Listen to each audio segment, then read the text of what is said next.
प्यारे साथियों नमस्कार, स्वागत है आप सभी का आपके इस चैनल पे। तो आज का ये वीडियो आप सभी के लिए बहुत ही इम्पोर्टेंट है क्योंकि आज मैं 100 एमसीक्यू हिंदी का करवाने वाली हूँ क्योंकि बहुत सारे स्टूडेंट ने कहा कि हिंदी का भी करवाइए जल्द से जल्द। आशा करती हूँ कि आप सब अच्छे होंगे और आपके एग्ज़ाम में बहुत ही कम समय बचे हुए हैं, इसलिए जितना ज़्यादा हो सके उतना ज़्यादा पढ़ाई कीजिए, ठीक है।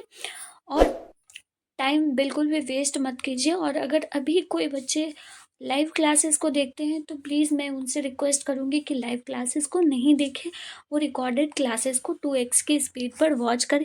उनसे ये फ़ायदा होगा कि आपका समय बचेगा, ठीक है। लाइव क्लास में बहुत टाइम वेस्ट होता है। ओके, तो मैं आप सभी का ज़्यादा समय बर्बाद नहीं करूँगी, इसीलिए पहले नंबर क्वेश्चन से स्टार्ट करती हूँ। मुझे ये ऐसा लगता है कि जितना मैं ये 100 क्वेश्चंस करवा रही हूँ ऑब्जेक्टिव का, उनमें से कोई ना कोई प्रश्न आपके एग्जाम में उठकर डायरेक्टली भी आएगा, ठीक है। तो उतना ज़्यादा ऑब्जेक्टिव का प्रैक्टिस कर सकते हो, उतना ज़्यादा ऑब्जेक्टिव का प्रैक्टिस कीजिए जब तक एग्ज़ाम ख़त्म नहीं होता है, ठीक है। और मैं आपको इस वीडियो के दौरान एक ट्रिक भी बताने वाली हूँ कि ऑब्जेक्टिव्स को ट्रिक के माध्यम से किस तरीके से सॉल्व करें, ठीक है। इसीलिए वीडियो को पूरा वॉच कीजिएगा, ओके। तो पहला नंबर प्रश्न ये है कि तुमुल कोलाहल कलह में शीर्षक कविता किस महाकाव्य का अंश है। पहला प्रश्न है तुमुल कोलाहल कला से, ठीक है। तो तुमुल कोलाहल कला में कामायनी है, ठीक है। ऑप्शन नंबर यहाँ सी करेक्ट होगा। अगला प्रश्न है कि वर्ग 9 तक की पढ़ाई के बाद शिक्षा अधूरी छोड़कर किन कवियत्री असहयोग आंदोलन में कूद पड़ी थी। बहुत इंपॉर्टेंट क्वेश्चन है। तो वर्ग 9 तक पढ़ाई कौन की थी और कौन जो है वो कवियत्री आ गई थी आंदोलन के अंदर शिक्षा को छोड़कर। तो सुभद्रा कुमारी चौहान, ठीक है। ऑप्शन नंबर कौन सा करेक्ट है, डी करेक्ट है, ओके। थर्ड नंबर क्वेश्चन है तेजतम अंश पर कान्ह जिमी कंस पर यो मलेच्छ वंश पर शेर शिवराज है। यह पंक्ति किस शीर्षक कविता की है। देखिए बहुत इंपॉर्टेंट लाइन है, आपसे पंक्ति पूछी जाती है, ठीक है। इंग्लिश में आपसे पूछा जाता है लाइन, ठीक है। तो इसमें पंक्ति ये बहुत इंपॉर्टेंट है।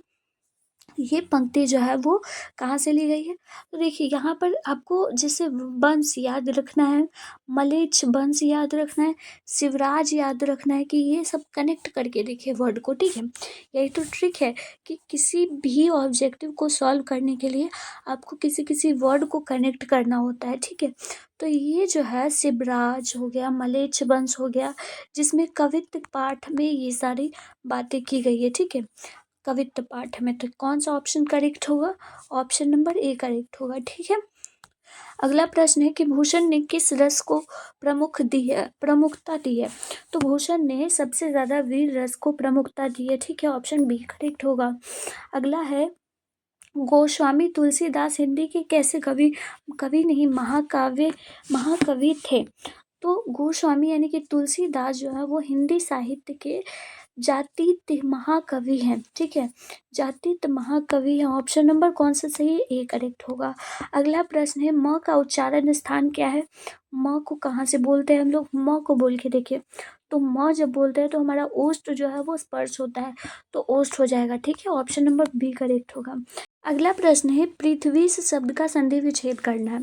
तो संधि विच्छेद से प्रश्न आपके परीक्षा में रहता है, अगर नहीं पढ़े तो अभी भी पढ़ लीजिए। संधि विच्छेद हो गया, विलोम हो गया, उल्टा शब्द जिसको कहते हैं, पर्यायवाची शब्द कुछ कुछ हो गया, और साथ ही साथ जैसे किसका उच्चारण कहाँ से होता है, कौन से शब्द का उच्चारण कहाँ से होता है, तो ये सबसे ग्रामर में क्वेश्चन रहता है, ठीक है। तो यहाँ पृथ्वी का सही संधि विच्छेद क्या होगा, पृथ्वी जोड़ ईश, ठीक है, ईश। यहाँ पर ई जो है वो इसको हम लोग क्या पढ़ते हैं, ई पढ़ते हैं, ठीक है। अगर ये इस तरीके से होता तो हम इसको क्या बोलते, ई बोलते, ठीक है। तो यहाँ पर कौन सा ऑप्शन आपका करेक्ट है, ऑप्शन नंबर सी करेक्ट होगा, ठीक है। निम्न में से शुद्ध कौन सा है, इनमें से आपको शुद्ध शब्द चुनकर बताना है। तो इनमें से कौन सा शब्द चुनकर बताना है। सबसे ज्यादा आप कौन से वर्ड को अपनी नजर में देखते हो परीक्षा को ना, परीक्षा कैसे लिखाता है, ऐसे लिखाता है, तो ऑप्शन नंबर कौन सा सही होगा, डी करेक्ट होगा। और अभी आपका परीक्षा स्टार्ट होने वाला है, तो यही वर्ड अगर आप सही नहीं बताओगे तो क्या बताओगे। तो अगला क्वेश्चन है वाराणसी शब्द कौन सा संज्ञा है। वाराणसी शब्द जो है वो व्यक्तिवाचक संज्ञा है, ठीक है। ऑप्शन नंबर ए सही होगा क्योंकि ये सभी स्थानों में से किसी खास स्थान की बात हुई है। नगर शब्द क्या है, नगर शब्द क्या है? पुल्लिंग है, ठीक है। ऑप्शन बी सही होगा। हिंदी में वचन के कितने प्रकार है? हिंदी में वचन के 2 प्रकार है, ठीक है। ऑप्शन नंबर कौन सा सही होगा? सी सही होगा।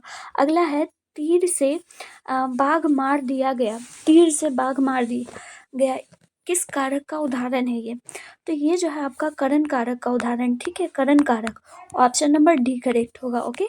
अगला प्रश्न है कि यह मेरा छोटा भाई सौरभ है, ये किस तरह का, किस सर्वनाम का उदाहरण है ये? तो ये मेरा छोटा भाई सौरभ है, ये किस सर्वनाम का उदाहरण है? तो निश्चयवाचक सर्वनाम का है उदाहरण। ऑप्शन ए करेक्ट होगा। सब धन कौन सा समास होगा? सब धन कौन सा समास है?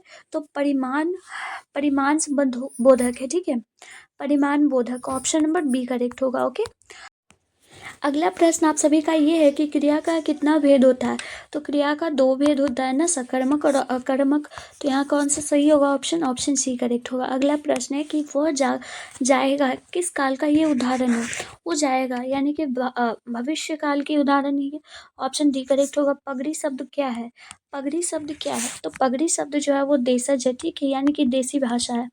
ओके। देसी, हाँ। जिन शब्दों का खंड सार्थक ना हो उसे हम लोग क्या कहते हैं?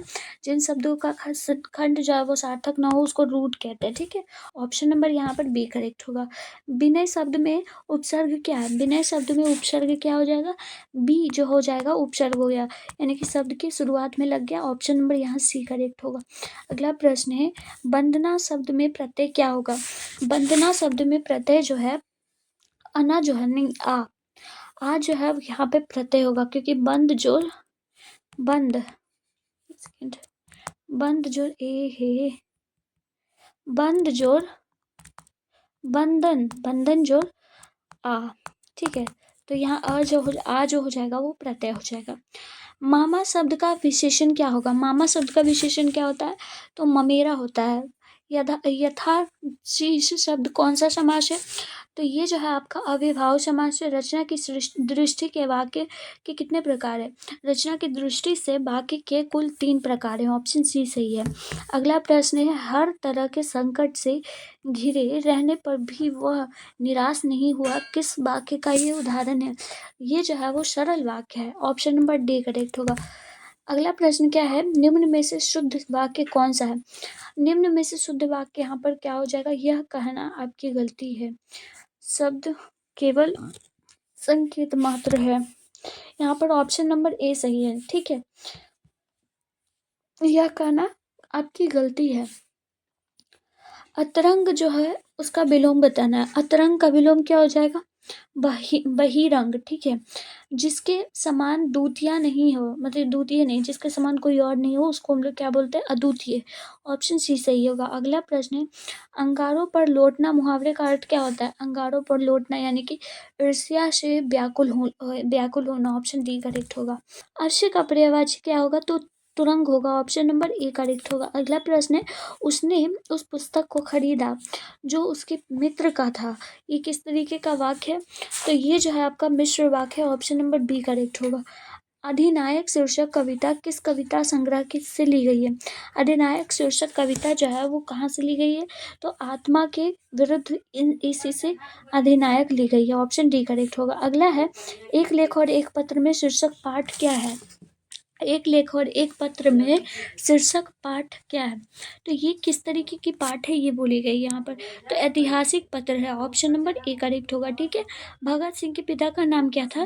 उनके पिता का नाम सरदार किशन सिंह था, ठीक है। ऑप्शन बी करेक्ट होगा। अगला प्रश्न क्या है?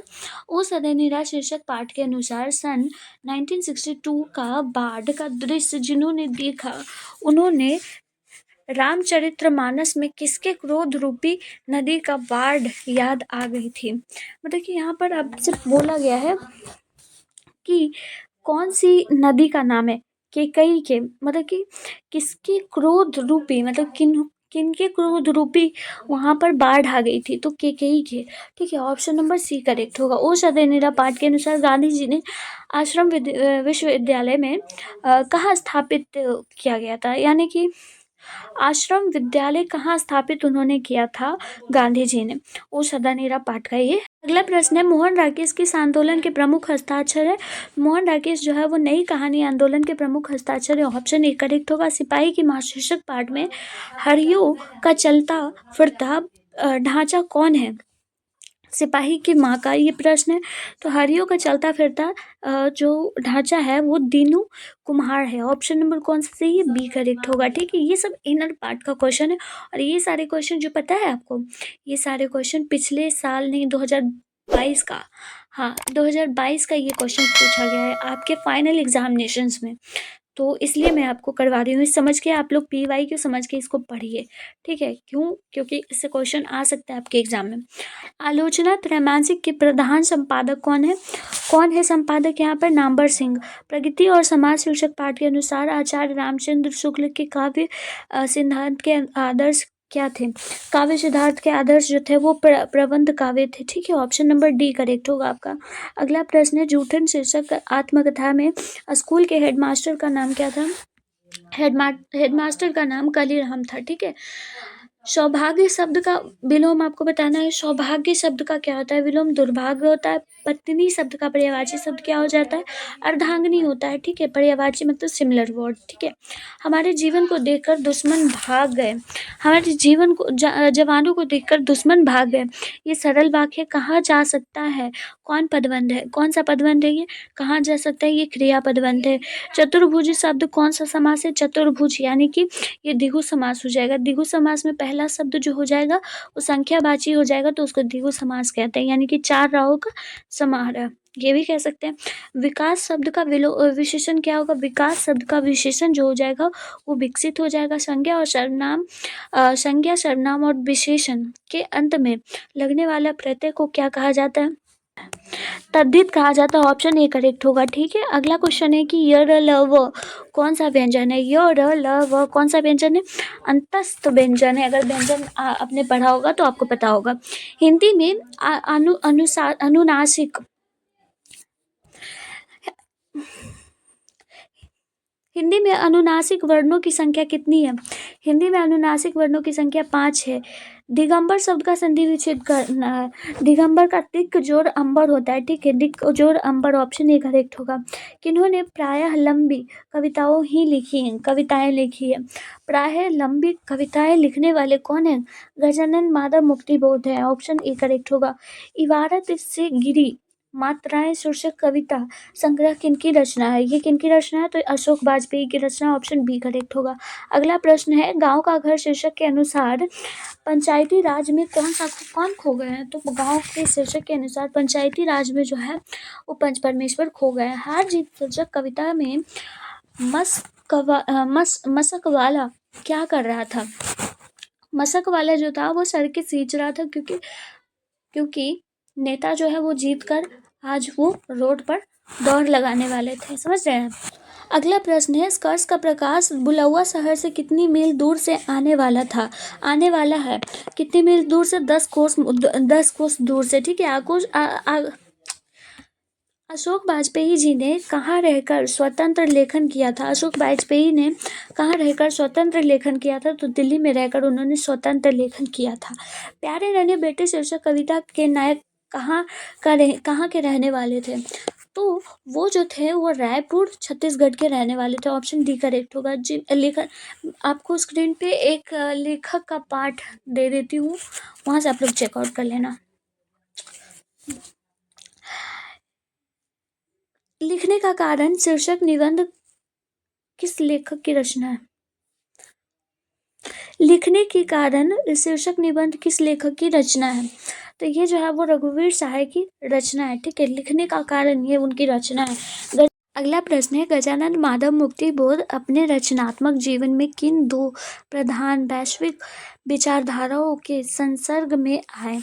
किन दो विचारधाराओं के संसर्ग में? तो अस्तित्ववाद और एवं मार्क्सवाद के संदर्भ में आए। ऑप्शन ए करेक्ट होगा।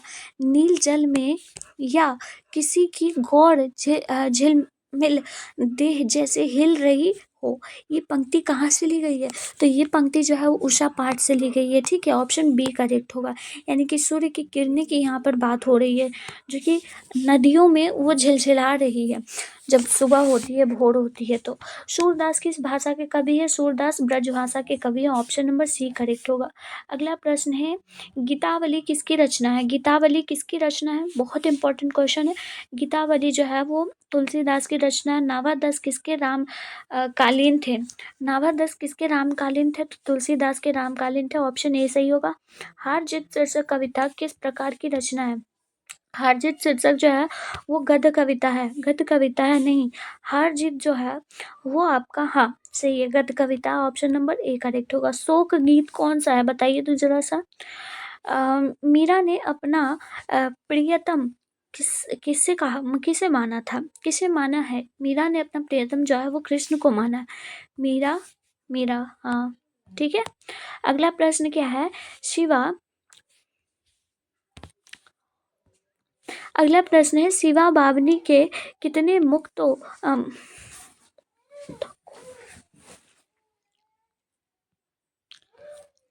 अगला प्रश्न है कि शिवा बावनी के कितने मुक्तकों में छत्रपति शिवाजी की वीरता का बखान किया गया है?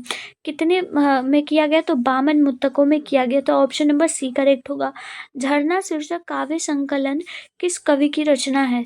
किस कवि की ये रचना है? तो ये जयप्रकाश नारायण जयशंकर प्रसाद की रचना है। ऑप्शन डी करेक्ट होगा। ठीक है। अगला प्रश्न क्या है? सुभद्रा कुमारी चौहान का निधन कैसे हुआ था? सुभद्रा कुमारी चौहान का निधन जो है वो कार की दुर्घटना से हुआ था। प्रश्न है कि शमशेर बहादुर सिंह ने सोवियत रूस की यात्रा कब की थी?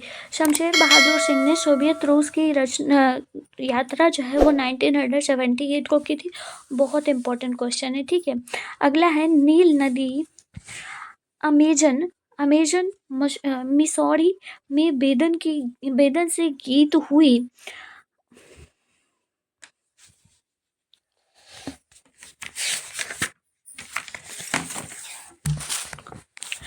नील नदी अमेजन। अगला प्रश्न है 70 नंबर की, नील नदी अमेजन मिसौरी में वेदना से गाती हुई, बहती हुई, बहाती हुई जिंदगी की धारा है। ये पंक्ति कहाँ की ली गई है? तो ये पंक्ति जनजन का चेहरा एक से लिया गया। ऑप्शन सी करेक्ट होगा। निम्न में से शुद्ध शब्द आपको बताना है यहाँ पर। तो निरी जो है वो इस तरह से लिखाता है, लेकिन तत्व जो है वो सही लिखा हुआ है। ठीक है। ऑप्शन बी करेक्ट होगा। जिस संज्ञा से नापतोल वाणी वस्तु का ये बोध होता है तो उसको हम लोग कौन सी संज्ञा कहते हैं? तो द्रव्यवाचक कहते हैं। शिक्षा शब्द क्या है? तो शिक्षा शब्द जो है वो स्त्रीलिंग है। ठीक है। अगला प्रश्न है, भिक्षा शब्द क्या है? भिक्षा शब्द जो है वो तत्सम है। ठीक है। भिक्षा। पाठक शब्द का पुल्लिंग स्त्रीलिंग बताना है। पाठक का स्त्रीलिंग क्या होगा? पाठिका होगा। कक्षा शब्द क्या है? तो कक्षा शब्द जो है वो स्त्रीलिंग है। ऑप्शन ए करेक्ट होगा। अगला है, बिल्ली छत से कूद पड़ी, ये किस कारक का उदाहरण है? तो बिल्ली छत से कूद पड़ी ये अपादान कारक है। अपादान कारक है। ऑप्शन सी करेक्ट होगा। देश विदेश शब्द कौन सा समास है? देश विदेश शब्द जो है वो द्वंद्व है, क्योंकि द्वंद्वात्मक चिन्ह लगा हुआ है। ठीक है। कोसों दूर भागना, मुहावरे का अर्थ क्या होता है? कोसों दूर भागना यानी कि बहुत अलग रहना। जो स्त्री अभिनय करती हो उसको क्या बोलते हैं हम लोग? उसको हम लोग अभिनेत्री कहते हैं। जख्म पर धूल शीर्षक कविता किनकी रचना है? ये जख्म पर धूल, ये जो है वो मल्य जी की रचना, बहुत इंपॉर्टेंट रचना है। ठीक है। अगला प्रश्न है कि तिरिश शीर्षक पाठ में लेखक के पिताजी कितने साल के हैं? तो तिरिश पाठ शीर्षक में लेखक के पिताजी जो थे वो 55 साल के थे। ठीक है। 55 साल के। ऑप्शन नंबर कौन सा सही है? सी करेक्ट होगा। अगला प्रश्न है CW लिडवेटर किनमें विश्व शिक्षक का रूप देखते हैं? किनमें देखते हैं वो? तो वो जो है वो जिद्दू कृष्णमूर्ति के रूप में जिद्दू कृष्णमूर्ति को देखते हैं। ठीक है। ऑप्शन डी करेक्ट होगा। शिक्षा शीर्षक पाठ के अनुसार सत्य का खोज तभी संभव है जब हम खुद स्वतंत्र हो। सत्य का खोज हम तभी कर सकते हैं जब हम खुद इंडिपेंडेंट हो। ओके। अगला प्रश्न क्या है? 1870 से 90 ईस्वी के बीच गाइडी मोपासा की कहानी की किताबें पुस्तकें प्रकाशित हुई थी। कितनी पुस्तकें प्रकाशित हुई थी? तो उनकी जो है वो 300 पुस्तकें प्रकाशित हुई थी। ऑप्शन बी करेक्ट होगा। क्लर्क की मौत शीर्षक पाठ के अनुसार जनरल प्रथा प्रार्थी की प्रार्थी से बात करके कहाँ जाने के लिए मुड़ा था, तो वो निजी कमरे की ओर जाने के लिए मुड़ा था। ठीक है, ऑप्शन नंबर सी करेक्ट होगा। ये क्लर्क की मौत ये प्रतिपूर्ति वाले पार्ट से ली गई है, ज़्यादा क्वेश्चन उससे नहीं आता है। लगभग वही जैसे स्टोरी ऑफ इंग्लिश है ना 10 प्रश्न आता है, तो वही लगभग 10 के करीब इसमें भी प्रतिपूर्ति से प्रश्न आते हैं। ओके, अगला प्रश्न है कि पेशगी शीर्षक पाठ के लेखक कौन है। पेशगी शीर्षक पाठ के लेखक है हेनरी लोपेज। बहुत ये सभी इंपॉर्टेंट क्वेश्चंस होते हैं, जैसे पेशगी हो गया, हेनरी लोपेज हो गया, मोपाशा हो गया, तो ये सब कुछ ज़्यादा ही प्रश्न आता है प्रतिपूर्ति से। 20वीं सदी में प्रगीतात्मक, देखिए एक बात बताऊँ आपको, 20वीं सदी में प्रगीतात्मकता का दूसरा उन्मेष कैसा हुआ, क्या बोलते हैं, एक बात बताऊँ आपको, जब मैं एग्ज़ाम दे रही थी ना 2023 में, तो मुझे ये तक नहीं पता था कि प्रतिपूर्ति एक अलग चैप्टर ही है, अलग बुक ही है हिंदी में, मुझे ये नहीं पता था। जब लास्ट डे जब एग्ज़ाम का दिन आया था ना, तब देखे कि टीचर बोल रहे हैं प्रतिपूर्ति का सवाल, हमें तो पता ही नहीं था, हम बिना पढ़े गए थे हिंदी में, और हिंदी में मेरे 95 93 के अक्रॉस आए थे नंबर। ठीक है, तो नहीं भी अगर पढ़ोगे तो कोई दिक्कत ज़्यादा नहीं है, हिंदी के सारे ऑब्जेक्टिव सॉल्व हो जाएंगे अगर अच्छे तरीके से कहानी पढ़ रखे हो तो। अगला क्या है, 20वीं सदी में प्रगीतात्मकता का दूसरा उन्मेष कैसा हुआ, तो ये कैसा प्रश्न है। देखिए इसका आंसर जो है वो रोमान तो इसका आंसर जो हो जाएगा रोमांटिक उत्थान के साथ हुआ। ठीक है, ऑप्शन नंबर बी करेक्ट होगा। ओम प्रकाश वाल्मीकि को डॉक्टर अंबेडकर राष्ट्रीय पुरस्कार कब प्राप्त हुआ था, तो उनको कब प्राप्त हुआ था, तो 1993 में प्राप्त हुआ था। ऑप्शन नंबर सी करेक्ट होगा। अगला प्रश्न है कि नाटक के क्षेत्र में जयशंकर प्रसाद के बाद की सबसे बड़ी प्रतिमा कौन माने जाते हैं, तो जयशंकर प्रसाद के बाद नाटक के क्षेत्र में सर्वाधिक किन्हें माना जाता है, सर्वाधिक जो है वो मोहन ढकेस को माना जाता है सर्वाधिक प्रचलित। ठीक है, अगला प्रश्न क्या है, चंद्रधर शर्मा गुलेरी किसके अभिभावक बनकर मेयो कॉलेज अजमेर में आए। चंद्रधर शर्मा गुलेरी किसके अभिभावक बनकर आए थे, तो वो जो है वो खेतरी के नवालिग राजा जयसिंह के आए थे, यानी कि Jaisingh. Option number C correct होगा।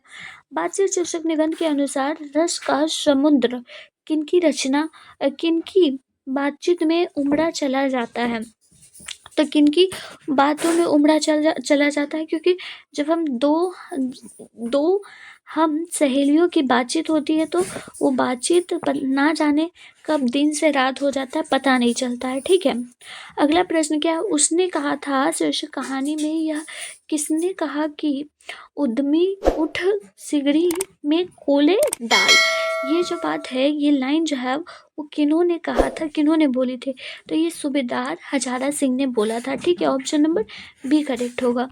लाइन भी कोई उठा के दे दिया जाएगा और बोलेगा कौन बोला था। जयप्रकाश नारायण मार्क्सवाद कब बने थे, बहुत इंपॉर्टेंट है। जयप्रकाश नारायण 1924 में मार्क्सवाद बने थे। ऑप्शन सी करेक्ट होगा।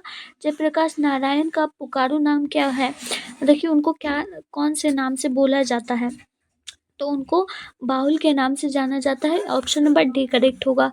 अर्धनारीश्वर शीर्षक पाठ हिंदी साहित्य की कौन सी विधा है, तो अर्धनारीश्वर पाठ जो है वो क्या है, ये विधा पूछी गई, तो ये निबंध है। अर्धनारीश्वर क्या है, किनके द्वारा लिखा गया है, कमेंट में बताइएगा। ठीक है, सब लोग अभी से ही अभी कमेंट में टाइप कीजिए कि अर्धनारीश्वर पाठ किनके द्वारा लिखा गया है। ठीक है, आपके एग्जाम में आ सकता है, आपकी काम की बात बोल रही हूँ। ठीक है, 97 नंबर क्वेश्चन है, बचपन में खेलने के लिए सच्चिदानंद हीरानंद बादशाह ने कौन सा नाटक लिखा था। बचपन में वो खेलने के लिए उन्होंने नाटक लिख डाला था, तो इंद्र सभा नाटक उन्होंने लिखा था। ऑप्शन सी करेक्ट होगा।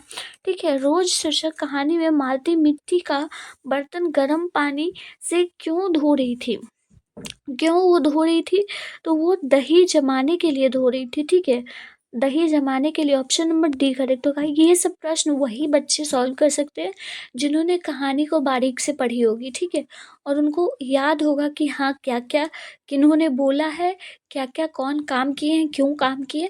तो ये वही बता सकते हैं जो कि अपना सिलेबस अच्छे तरीके से बारीक से चैप्टर को पढ़ा होगा, कहानी को सुना होगा। और वो भी बता सकते हैं जिन्होंने अभी ऑब्जेक्टिव्स की अच्छी खासी प्रैक्टिस की है, ठीक है। अगला प्रश्न है 99, भगत सिंह का जन्म कब हुआ था? भगत सिंह का जन्म 28 सितंबर 1907 को हुआ था, ठीक है। भगत सिंह का जन्म वही हुआ था। ऑप्शन नंबर ए करेक्ट होगा। अगला प्रश्न क्या है, और ये 100 नंबर प्रश्न है, लास्ट प्रश्न है कि प्रेम पीर के कवि कौन है? प्रेम पीर के कवि कौन है? मलिक मोहम्मद जायसी। ऑप्शन नंबर डी करेक्ट होगा। मेरे फेवरेट है ये हिंदी में। तो आई होप कि आपको ये 100 क्वेश्चंस अच्छे तरीके से समझ आ गया होगा, कहीं कोई डाउट नहीं होगा। ये हर एक क्वेश्चन अपने आप में बहुत इम्पोर्टेंट है, बहुत इम्पोर्टेंट है। मैं आपको पहले भी बता चुकी हूँ कि ये सारे प्रश्न जो है वो प्रीवियस ईयर क्वेश्चन है, 2022 का पूछा हुआ ये सारा प्रश्न है, ठीक है। यकीन नहीं आया तो ये उठा कर देख लो, समझ गए। तो आई होप कि आपको ये वीडियो पसंद आया होगा, कहीं कोई दिक्कत नहीं होगा। तो मिलती हूँ अगले वीडियो में। अगर वीडियो पसंद आए तो प्लीज़ एक लाइक कर दीजिएगा, और अगर कोई डाउट होगा तो मुझे नीचे कमेंट सेक्शन में पूछ लीजिएगा। Till then take care of yourself और मन लगाकर पढ़ाई कीजिए, क्योंकि बहुत कम दिन बचा हुआ है। अब तो ना के बराबर दिन बचा हुआ है, ठीक है, क्योंकि अब तो टेंशन भी ख़त्म होने वाली है। एग्ज़ाम ख़त्म, टेंशन ख़त्म, है ना। तो चलिए मज़े लगाकर 4 दिन पढ़ लीजिए, उसके बाद फिर मिलते हैं अगली वीडियो में। Till then take care of yourself, bye bye.